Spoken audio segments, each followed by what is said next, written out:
Well, yes, I'm trying to come on so the diamond chance so no so den come kama say to me abre Mpensenpensemu bre and aso no mamenka say mpemfo atena say quickly mamenka adofo so ne ahwefo say area me ofa kwampienin ene ne nua Edward Pienin legal economic consultant onyame Adom mu nua ba antiagi oba penya kosu akoma the reference antiagi 76 years na ye na otwi awieye ewo atonsu agogo busa formatna se ewo atonsu agogo Presby Park na so nti mo nhye ne so Paulina ana offer dana ya osechi legal economic consultant na offer kwampieni mu nyina mema mo ya akọ ne hyede se erade mama hodin so kwa mo de bekata mu nua ba echi na Paulina o maame onu nuanum mo de bekata echi kama eye echini fie ne memenda ana ne kwasia da mamenka also say nyame Adom on the 3rd of February ewo Madina social welfare echi hono ma estate hono Jefamco chief executive Yera Kwame Jekum unim say na watwe da no so no ebeba so 3rd February ewo Jefamco ejumako no eno so mo nhye no so na muntimi enhye Mr. Kafia, good morning. That's on the brighter side of life, but yeah koyen komo so no it's a financial economic onye offers genofrata the ono the investment banker. Okay, it's when they are purely economics in the history of Ghana and the president on economics and an advisor so what being PhD economics and the training in ano o ma be and you share figures this you share you know say in the history of Ghana o ma ye adwuma yi any the bedroom be oh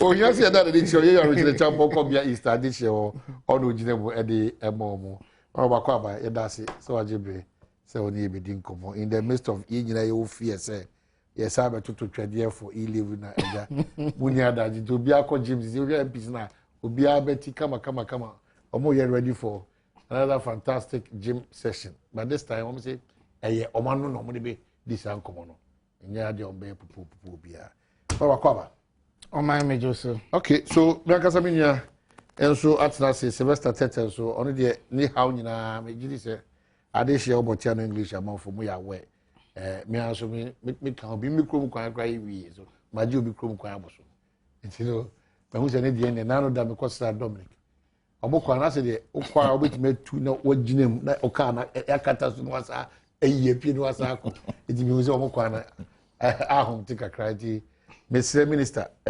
Amwakwata, Minister of Council, no, Minister Member of Parliament Council, one Casan Nedin Como, I'm a Miama Tibi, Minister of Council, no, my family account, I miss me there. Oh, dear, almost you cry. Oh, that's what the account I called almost 5 years, yeah, almost. Oh, I saw me benchmark, I know. So, benchmark, dear, no, yeah, Jaboso, and I do a mumma, Debbie, Omo Palm contractors, no, Umian. Oh, yeah, my DBI in Yesica, Yesica. To my say, a china. Many 10 minutes will meet me through an amesako. I'm surprised also, Maho. To say, I won't come some cry. Cocoa board, I may force so much. I will look up on yes, a cocoa board for about a first contract or more man, Baba Yama. Yeah, but that's the main road that I link to. Oh, find a crime. What's that? Back the Casapin to a. Can 50 dimura a double chrome kwa kodwama hode no uso fa bedi akwa utimi di pio na ba ko say a double chrome kran kwanta ono ko just a double chrome kran kwanta just a 10 minutes drive na make say contractor come any wie adwuma no na asem crop na de ne kokko tumpa say ka ya say kan ye kwa say ko wie akwa idrim hode say o be no kwa no so go boy ni say esa contractor for no nyomo amanyi yes enti mo twom nyuma na sen enti onu su se nka owie kwa na mo hwe nka sa report am se mo kwa bo ye report na dadi owie na report na indict no na ade ne kokko say dey esa ka kwa the other one say okohwe chippings power hipu agu ho ne trucks are parking the car 5 years ni nyene sisi ho oh we dey say about for Mr. Ntini amakwata na omoniso no contractor no what say bank loan kra na akoje kopo no be da ko chem contractor do also nya problems with sika into I don't know Already certificate. Also, I don't know how they can just do it like they said. They from Kwabatwan. You supply them for hotels. No, in 2 weeks' time, we are paid. The system does not fail. Yes. I check a month. The amount of time because say one PR interest generating compound. Now I don't know. They say in Ghana never. Ghana never come. Because about 90 days. Yes. 1% for PR contract alika. Now it's interest as I bet to. And the interest say every 2016 they be seen in Ghana. What do you mean? And not even a ban woman mobilization kakra. And not the earthwork. What can so sako kwane so a kwane ina deteriorate. It says the kind of utu and ayakwa. Nti mana na yebo neka. Oh. Mani na fa ne kokot mpo na de say why boni bi o so minister bi contract one say here. So we anticipate a yin free say boapayo say mo so kamo de bibi sie yin team free o come manifesto ma NPP for the chesa ba bia o de na bia che omo de ma 87 so financial inclusion and electronic payments fintech that I'm afraid of. A higher level of financial inclusion will not only benefit the poor, create jobs and reduce inequality, but will also grow the formal financial sector. Currently, Ghana's percentage of financial inclusion is estimated at 58% as at the end of 2017 and expected to increase to 75% by 2023. The next NDC government will, in the NDC for Ghana for Munties, NDC for near 2 years. The next NDC government will promote digital finance to drive financial inclusion and financial development. Digital finance, Sansia, because maybe to be a question, so Sansia. What ocean Sansia in our manual Ghana. B. Work with the various stakeholders in the financial and technology sectors to collaborate and design a resilient financial system through partnerships. C. Introduce a uniform transaction fee to guide the electronic payments industry. D. Work with merchants to encourage their clients to pay for goods and services electronically. E. Migrate and enforce all person-to-government payments into the electronic payments ecosystem, and this will start with migrating all major revenue-generating ventures of government into e-payment platforms such as was envisaged under the e-Ghana project, and will be applicable in all sectors, financial and non-financial. F. Allow each institution to develop its own portal system where government services by the institution will be conducted and payment made online. For a start, notable government institutions such as Passport Office, DVLA, Metropolitan Assemblies, Police Department, Birth and Death Registry will be migrated. Enact strictly policy on cash-based bank transactions in order to regularize the volume. Okay, so, Diana, what you know how to say? We are E-levy in disguise. O my menchia washefo na menchia Mpensenpensemu. Mema abusanfo nyina so official pa. Afisem se efina Yeah. Nti is good say general money went first. Officer said now you don't take advantage of being a member of parliament. No alliance say Utipa truck no. Member of parliament or no Utipa truck no kwajuma. O my we can topic no. O my no say you are so near assistant to kwafno wa na to na kika. Am for ni abro mo sa say issue fa wa ahoma bia onya no so. Awado de okofo ba oboso. Because my ma so kwan bia so me pass E-levy. Okay. But who ko crew? Eti oma tuto mania munya obi oken bia momo. E-levy policy no enye popular. Say popular nke nyina ye je achidie. Me fi consensus na no na ebe. Obi hadin be hye bia no. Or how? Okache o se ona bo E-levy na mo kun to kwane de. Ma ya de pa. Do ma mun kun to kwa pepe biom. Na mun kasentia. Adentia. Because you say a tax upon tax. Mami ma a typical example. You see am no me no. Akoya adwuma. Omo tue ka afa mu ba money so.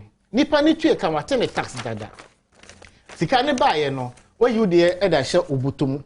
What do 100 cities at ho? O da to ho. Me dey o me wallet so. Adwuma abana tin tax awi o. Me no akọ mo ye kwakọ ekoto nema. Uto nema no what tue cash. Into what you why nema ne ka ko ba bi. me mom de me botto ne to atete bi e betima yire me phone so nti me se me de me phone ni tua me ne maka waje ne tax nyina wie me say the phone ni tua pe ya sa wasaje 1.75 me ba na wo school no say me tua ne school fees nti me send sika no de ama no de tua school fees me send man no na no that's ne yate eti the same sika ne kuta me no me ba no so se oyale o to adu no ntimi na ntenko shop wo nti pharmacy no on trade adu no enfama Uber anase Okada family no obesane sika na man also send ye na no obese to 1.75 pharmacy no so ni nura short eso okra nuruba nti no na wo kra ba no also tua ka through mobile money also transfer ye na no 20 sika ba ko na ekuta ye no ye dey transaction 10 na obi eto 1.75 1.7 1.75 100 cedis no baby e be fa bia yes sir tax upon tax and if you say have bia no eto ye tax capital wow sika wanya no udwetire no ye aban anye to ho aban to wo profit ho wo earnings ho wo ye adwuma na onya faso ho na wo yi bitua to anye udwetire because o kwaje bank loan na se ni nyina do tua tax a obeda ko tua bank loan no na mo di adwuma mfaso beba so no na aban age ne de den ewom nti so break even onye betu adwuma foka onye bi etua rent onye bi den e akoto ba bi se da ache ho kirewa o de do adwuma eti obi tu kuma so so okra spare parts so inkra 100,000 Ghana cedis no tell me to mobile money am o tua say 1,175 Ghana cedis na kwaso de loop ko ba na to kwa say e no cho print ticket ko so ba asan ko eno na emra no ko kan section 5 of the bill na omo say bank transfers nyina omo de ka ho aseche ne say amanfo be dwane afi mobile money platform ne so nti dwane free ho na kwa ya kwa so ho say eti kwa bi person ya faso atutu botom ji sike bia no obatutu botom atutu botom yes that wallet e boto ya bani tutu botom oba tutu botom atutu botom tax wallet e boto atutu botom tax sikani so wallet me so botom na bana efforts with yes America actually say transaction amount no only about 500 billion. Into what was simple 500 billion or apply 1.75. No refi no say sikana na e float no. Anya say we were 250 billion and am 250 billion 500 billion. Maybe sika no move bet no ko nipa bet 20 ho. We so dem ko nipa bet 20 ho. This sika ba ko na security. Into do ni ko boost transaction amount no ye 500 billion. Match a deputy minister and a minister of state. Or say $99 billion, which about 256 billion, about 556 billion Ghana cedis. And you know, correct. Now, can you say, "Sikaway, my man, I want to and the same money, and then they move from place to place because the same way, my advert, I may trace Kanama, my boy, through mobile money. Also, transfer Sikano. The same money. Market the same money now I will transfer into where double counting. Where can I say it can do so it's back open now. It's a catch up and say, young pay innovative way a bit me receive revenue. 80 billion na ban peso raise no. Young pay kwan for one corruption e cost no. Auditor's report table 2 about 12.8 billion infractions in the womb 2020. But why are we not solving those problems? Yes, still loopholes na no. Ni says can now also compare 6.9 billion. What about $1 billion? The whole year. Obviously, we are 12.8 billion. What John don't can once. 12.8 and 1 billion no, 6.9 billion. Then I do so. About what catch a expenditure by 20%, my boy. Fantastic. On the budget line, there be all cut expenses no. So be you pay the na. According to the door no better so. Allowances say the ministers and deputy ministers na appointees so no you better so na ni you say abai say all cut back 20% expenditure no by the end of the year we can monitor government judgment debt our budget no na o make provision no and no na own to ana other government obligations our budget no appropriation about the shame and no better so na no say abai a discipline president so better 33 the whole year and no better so about 20 ana what I tell both domestic and foreign. 33 okay, Missy me 233. Ebu I had in a semiko. Macheso about 20. Into 20 no, I watch about 10 no, and I 13 be we so much. Now say aban e discipline. Corruption na ye ka ho asem na ebi mu ye de bi mu court. Ya twe bi ma so. Na kwa PPA ai panyini ya a quarter condition bebrebe na dade ho sensema ai ka ho asem. Shrek report by say there's some amount deposited in his account. Want to check the source of the money. Papa ndaso ne nam ha ye nye ne hwe.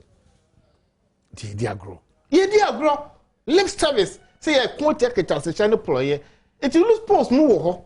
GRA for na man for under declare omo taxes e wo port ho. Hey, asem. I saw 200 million na obetu 50 million.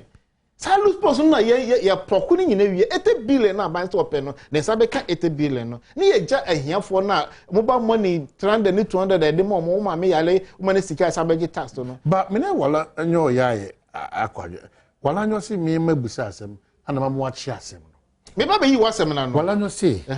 Omahine asked the NDC MP that E-levy wasn't in their 2020 manifesto. And what's the difference between this current E-levy if the NDC were to be in government? Wouldn't they implement it? Wala anyo si or come home yourself. Me budget E-levy wo. Ye manifesto, what you say can E-levy? You see, you be introduced to uniform fees. Ama all the players, financial institutions, because Vodafone, okay, transfer on you sika. Okay, MTN na omoji a percentage. And then the same operators. Now, omoye render the same service. Now, back say medical free. Back say even financial. Financial institution, okay, a be charged 2%, 1%, up to 5%. And then any uniform. Ebasa na uko bank A, bank B, bank C transaction you are clearing your mind say be you make bia. So it's far from the E-levy. It's far from E-levy. You can E-levy one some. You say uniform fees. Kind one permission kind chiro. We will consult other stakeholders. Me boa. That's why can wo no. If I E-levy ho ban me nua o man. Me nkan ma wana. Ma me amesa nkan. Na B ni asem ne boa. B they say work with the various stakeholders in the financial and technology sectors to collaborate and design a resilient financial system through partnerships. Yes. Introduce a uniform transaction fee policy to guide the electronic payment industry. Now say you introduce tax the guide obi. Say tax na dey ba, all the tax go guide one. Where brofo English. Say you see a percent Twitter can be clear. Be catch you say the introduction of a new tax or levy or fees nke kan. You see uniform fee to guide the sector. Into operator A who about 1 cent, operator B 1 cent, operator C 1 cent. A uniform, that's the operative word. English ni actually uniform. Uniform. To guide. Uniform. Yeah, to guide, not to charge. To guide. To guide, that's the word. Not to charge. Not to charge. Not to introduce. Not to introduce. Not to impose. I was ever saying they call it Chawan.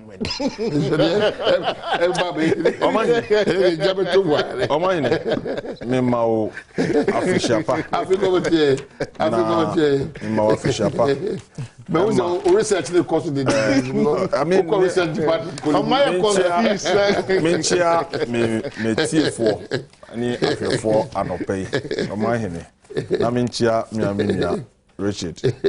You see, in Sema you see, he's influenced by Adom retreat no Mokoye.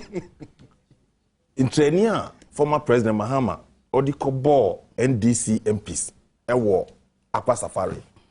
And no informing the kind of discussion. I mean, taking this opportunity to Ashefone, Tifone, Adom Force, and I mean, this Sunday, Bole, the final for Ninia Berman, Ebekoso, the Echo time former President. You see, in Sema or Mampenindada, in Trenia, Okobo NDC MPs, Okotufu, Okokasa, Obomun training. Na Nina Swa, or the cancer asem, or mine a very dangerous. I don't see Or Mampenindada, Mahama say, or wa Bemono, MPP propaganda, a year ding. I can say, or Nina Banye incompetent. Our Marco IMF. Na NDC MPs engineer pintin say E-levy yem pass E-levy no na say pass E-levy na MPP aban benya sika ayem pontonjuma afei nso wo mo nko IMF epie fina no oh then count him what some that epie free man Tubo rely look it's even been reported here me why no the statement I reported a very credible newspaper and yeah newspaper I'm telling you very serious issues. No, but it calls for further investigations. No. Yes, or say Omunyana MPP in IMF, just as they went. Oh, now when the president, these are reports. We are number. The John Mahama will have a difficulty with the E-levy. But will not go to the standard. No, many problem with Tutomi. It's a report. I'm not entirely reporting, especially it's coming from your party paper. This is not my party paper. Oh, clearly it is not my party paper. It is not my party paper. Please, I'll take the information. Take the information. Take information. I mean, you review newspapers. That is why we are here. And it's been reported. And to take it up. The balance of papers is very important. Yes, that is why my putting information as reported. Okay. You can equally go and take it further. These were his words to the NDC MPs. Utie Honorable Muntaka, or say he cannot guarantee that there will not be. That was an unfortunate statement. Very unfortunate. Look at the very sequence. Unfortunate. She sequences no. From Adom. Tubo. She sequence no. From Adom. Muntaka. Take a cue. Let me come back to Nsema Moken. Omahine, Sabi, semantics. Ye the Ghana for dream diagra. They lose respect for politicians in this country. Utie, we know we are as quoted here. Or say, to collaborate and design a resilient financial system through partnership. Where's the partnership coming from? Is it going to be free? And introduce uniform transaction fee policy to guide electronic payment industry. Already under the NDC, one time the electronic payment industry, there were fees that were charged. The ATM fees. Yes, all those things were charged. Why was it not uniform? Don't invite him. Oh,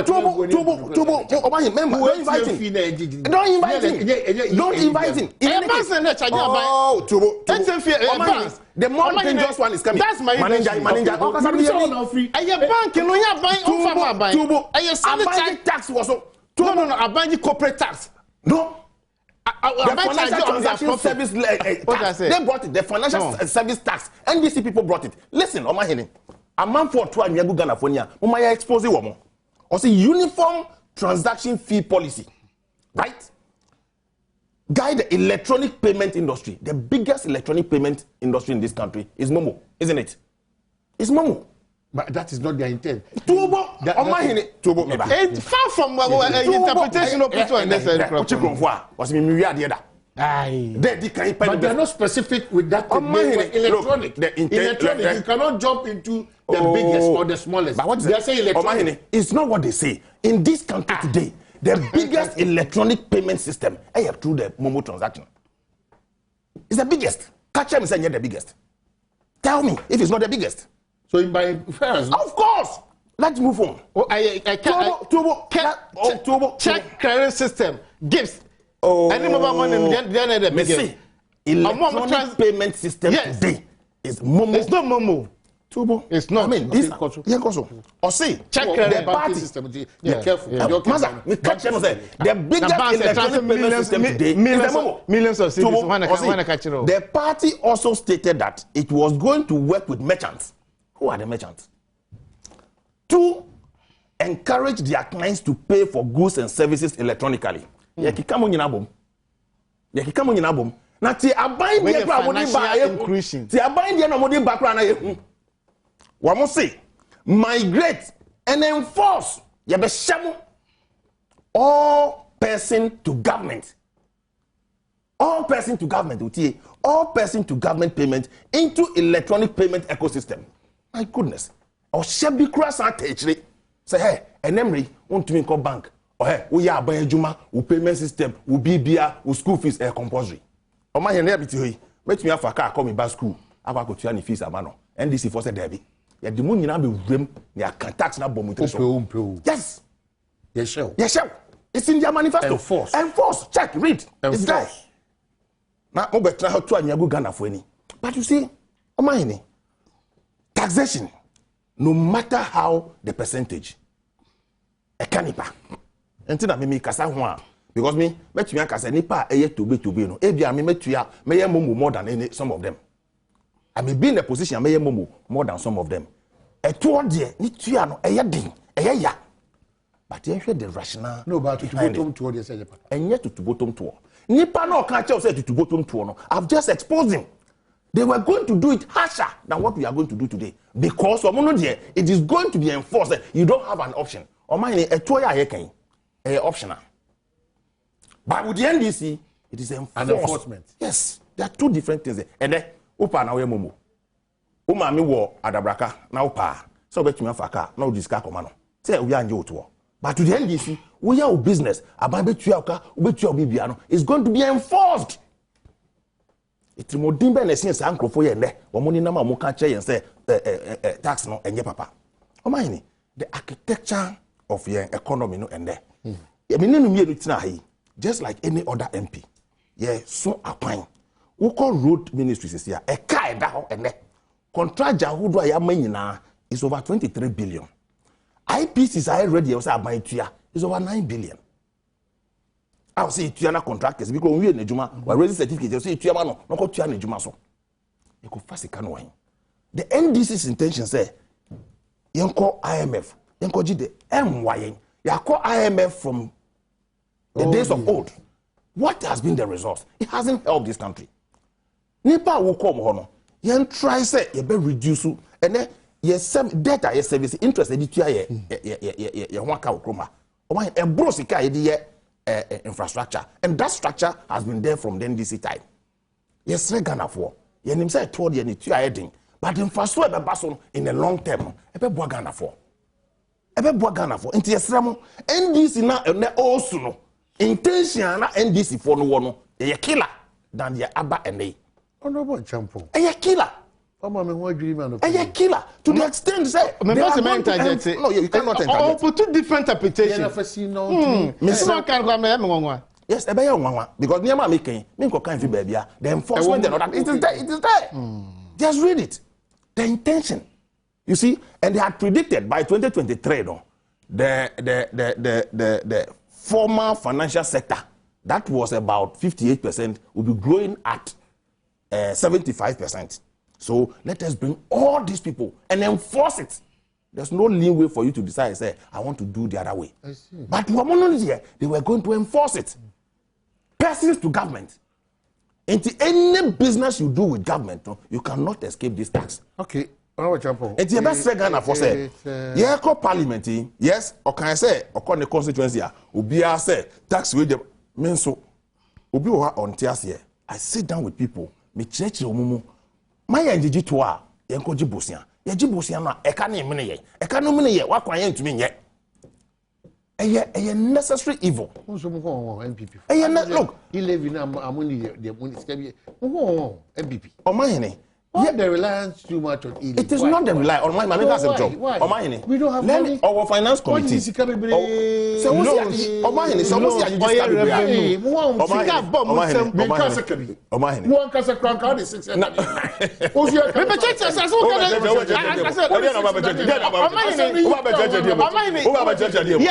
ecosystem. Because yes, corruption. Corruption also. You have say human interface everywhere. But the MPP is doing so. No.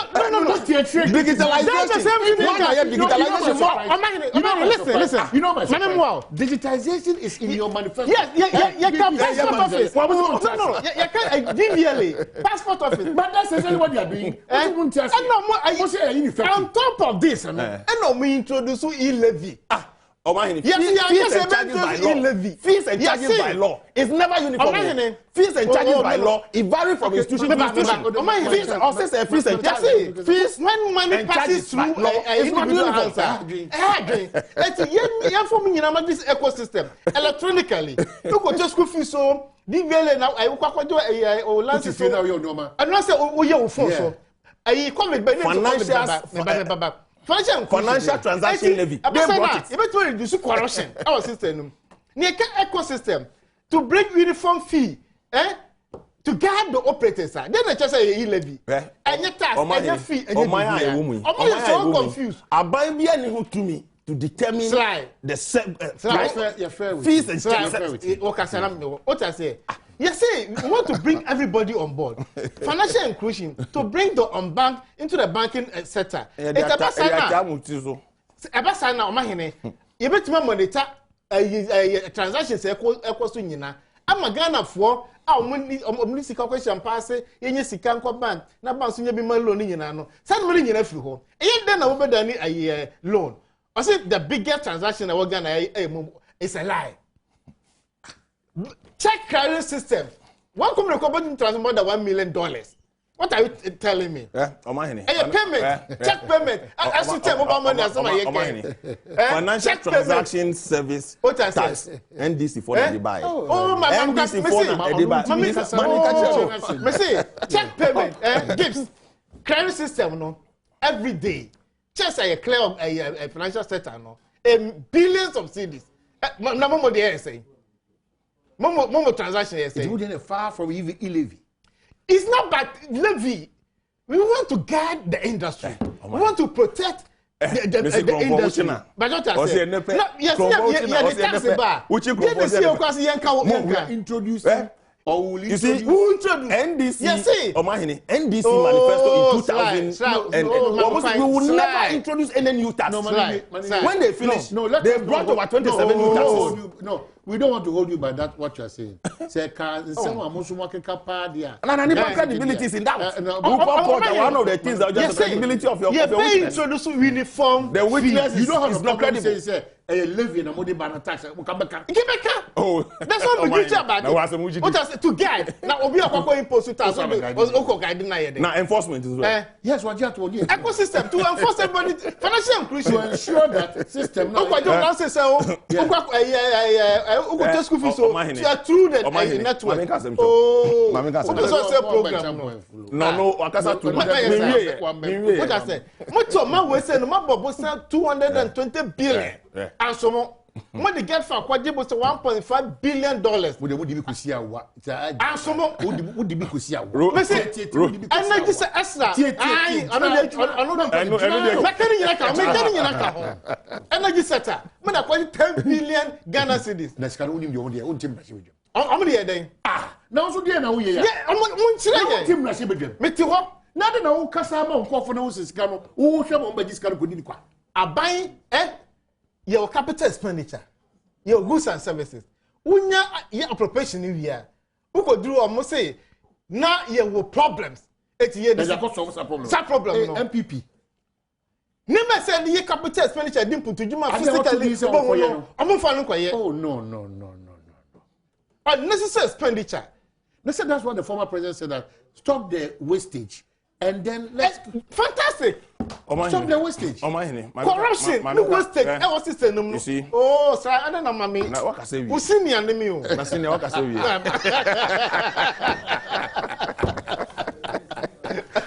I made the round. Oh, what mismanage economy about me? I got a piece of them. So on test say, we be gin humpo.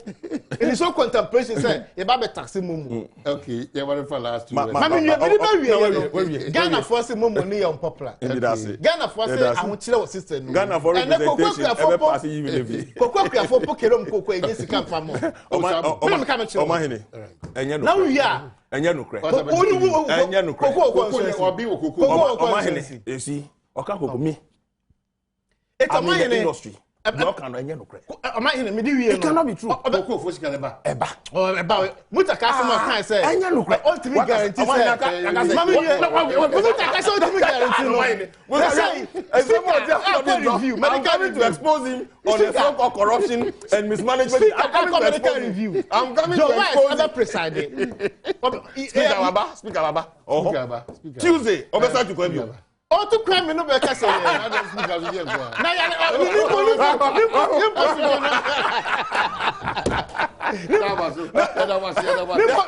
Parliament, you go Dubai. Parliament, you dey make me Dubai.